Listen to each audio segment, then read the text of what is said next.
Our next speaker is Jennifer Edmunson. Jennifer is the project manager of the Moon to Mars Planetary Autonomous Construction Technology, or IMPACT project at NASA Marshall Space Flight Center. So Jennifer, take it away. Okay, hi everybody. Thank you for joining the session. Marshall Space Flight Center is the lead center for the IMPACT project, as Mike mentioned.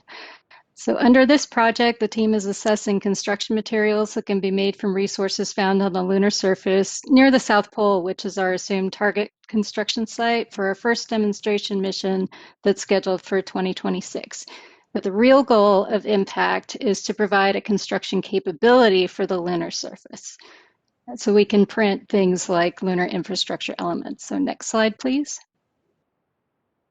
So our construction capability is meant to provide these various infrastructure elements that Corky Clinton mentioned in his talk this morning. And just as a review, the image here was provided by our partners Icon and Search, and it shows some of the infrastructure elements that are needed for a lunar base. And these include things like power plants, landing pads and the blast shields that surround them, habitats, garages, roads, refineries, greenhouses, radiation protection structures such as Lunar Safe Haven, things like that. So each one of those infrastructure elements has its own requirements. Landing pads have to withstand launch and landing loads and engine plume impingement, and blast shields have to withstand high velocity particle impact. And habitats will theoretically have to withstand the loads of meters of regolith piled on top of them with a pressurized interior. Now, because of these different requirements, there are different materials that can be used to construct each infrastructure element. And the materials currently under study by the IMPACT project are cementitious materials, modified sulfur concrete, adjustable coefficient of thermal expansion metals, as well as sintered and melted regolith.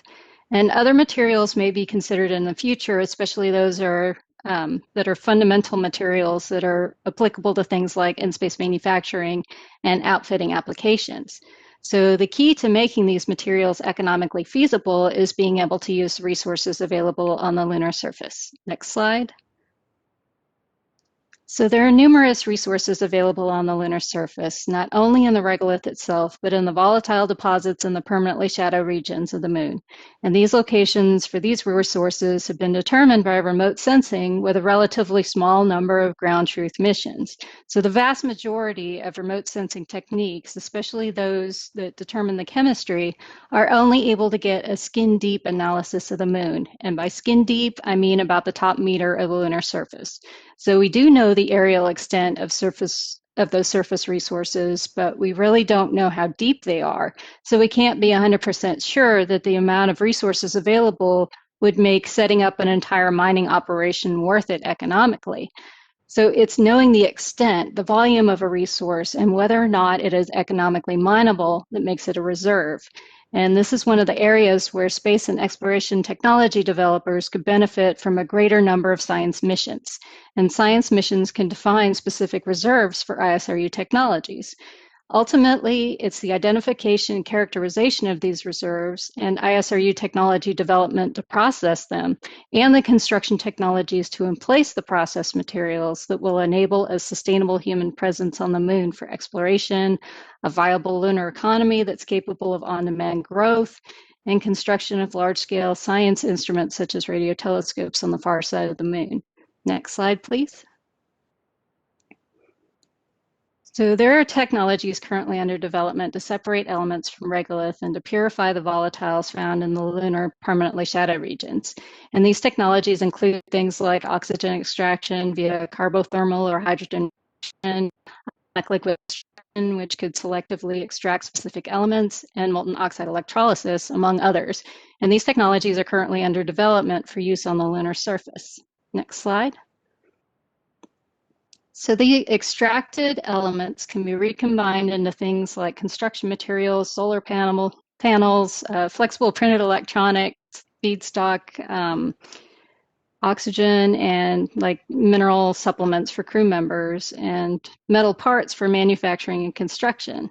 And these types of technologies I want to bring to the attention of the community, because the bridge between extracted materials and usable feedstock for manufacturing, construction, pharmaceutical processes is currently lacking.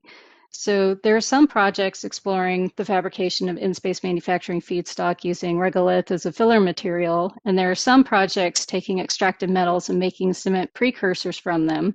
And there's another one that's taking extracted metals and carbon from the Iglas Bosch process ground unit and actually turning it into ductile iron and steel. And a few of these projects are funded by in-space manufacturing and impact. Now, Fran mentioned the technologies to make the binders this morning that can be tested using the technologies and environment available on the International Space Station. So there is a need, there is a test platform, and all we need are the technology developers that are willing to take their processes and prepare them for flight.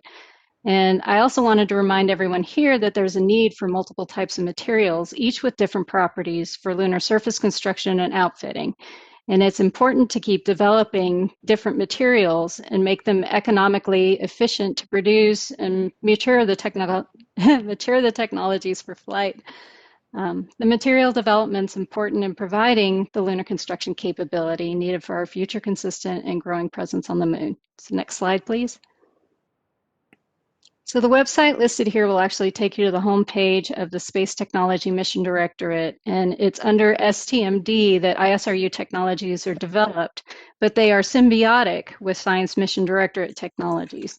And we need to do the science to enable ISRU, and ISRU will enable further and sustainable scientific exploration of planetary surfaces through applications such as surface construction.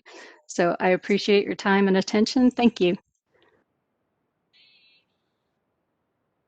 Thank you, Jennifer.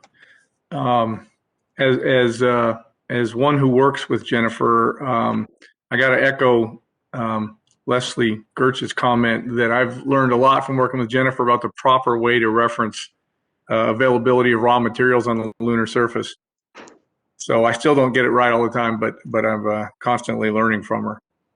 So that'll help us get a little bit back on schedule as well. So I appreciate that, Jennifer.